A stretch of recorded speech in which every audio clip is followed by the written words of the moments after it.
ഈ കാണുന്ന കറങ്ങുന്ന കൂറ്റൻ പാറയാണ് നരകത്തിലെ ഏറ്റവും വലിയ ശിക്ഷ. അതിൽ പെടുന്നവർ നിരന്തരം ഓടിക്കൊണ്ടിരിക്കണം. ഒരു നിമിഷമെങ്കിലും നിന്നാൽ അവരുടെ ശരീരത്തെ അരച്ചുകൊണ്ട് കൂറ്റൻ കല്ലുകൾ കടന്നുപോകും. ആരെങ്കിലും ഇനി വെള്ളത്തിൽ ചാടി രക്ഷപ്പെടാമെന്ന് വിചാരിച്ചാലോ അവരെ അതിലുള്ള പിരാന മത്സ്യം കടിച്ചു കീറി കൊല്ലും. ഇന്ന് ഒരു സ്പെഷ്യലായ ആത്മാവ് അവിടേക്ക് വന്നിരിക്കുകയാണ്. അവൻ ഒരു ഫയർ ഫൈറ്റർ ആയിരുന്നു.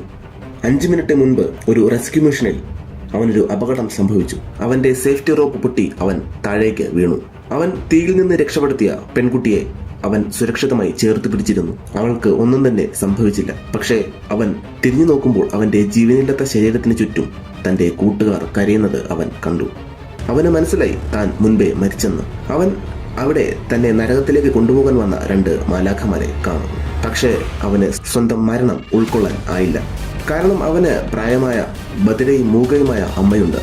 അമ്മയെ വിട്ട് അവന് പോകാൻ സാധിക്കില്ല. പെട്ടെന്ന് അവൻ ആകാശത്തേക്ക് ഉയരാൻ തുടങ്ങി. മുകളിൽ നരകത്തിലേക്കുള്ള വാതിൽ തുറന്നു.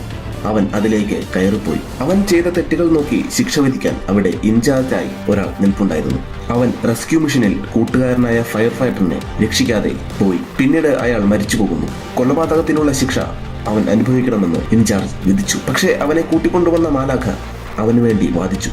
ശരിക്കും സംഭവിച്ചത് അവന്റെ കൂട്ടുകാരൻ ഒരു വലിയ കോൺക്രീറ്റ് സ്ലാബിന് അടിയിൽ പെട്ടുപോയതായിരുന്നു.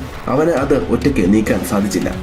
ബിൽഡിംഗ് ഇടിഞ്ഞു വീഴാൻ തുടങ്ങിയിരുന്നു. അവന്റെ കൂട്ടുകാരൻ അവനോട് പറഞ്ഞു, എന്നെ വിട്ടോളൂ, സാധാരണക്കാർ ഒരുപാട് പേർ കുടുങ്ങിയിട്ടുണ്ട്, അവരെ രക്ഷിക്കണം. അവൻ പോയി അവരെയെല്ലാം രക്ഷിച്ച് തിരികെ പോകാൻ തുടങ്ങിയപ്പോഴേക്കും ബിൽഡിംഗ് ഇടിഞ്ഞു വീണിരുന്നു.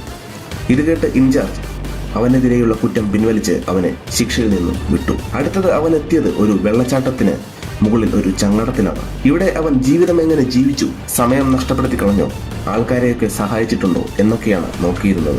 അവിടെ ഇൻചാർജായി ഉണ്ടായിരുന്നത് പ്രായമായ ഒരു സ്ത്രീയായിരുന്നു. അവർ ഒരു കണ്ണാടിയിൽ കൂടി കണ്ടു അവന്റെ ജീവിതം. അവൻ ജീവിതം മുഴുവൻ വളരെ കഠിനാധ്വാനം ചെയ്തു, ആളുകളെ സഹായിച്ചു. ഇൻചാർജ് അവന്റെ ജീവിതം കണ്ട് കൈയടിച്ചു.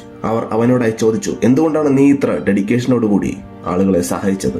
അവൻ പറഞ്ഞു, പണത്തിന് വേണ്ടിയാണ് ഞാൻ ഈ ജോലി ഏറ്റെടുത്തത്. ഇത് കേട്ടതും ഇൻചാർജിന്റെ മുഖം മാറി. കാരണം പണം എന്നത് ഒരു തെറ്റായ കാര്യമായിരുന്നു നരകത്തിൽ. പണത്തിനെ ധ്യാനിച്ച് ജീവിക്കുന്നവർക്ക് കഠിനമായ ശിക്ഷയായിരുന്നു.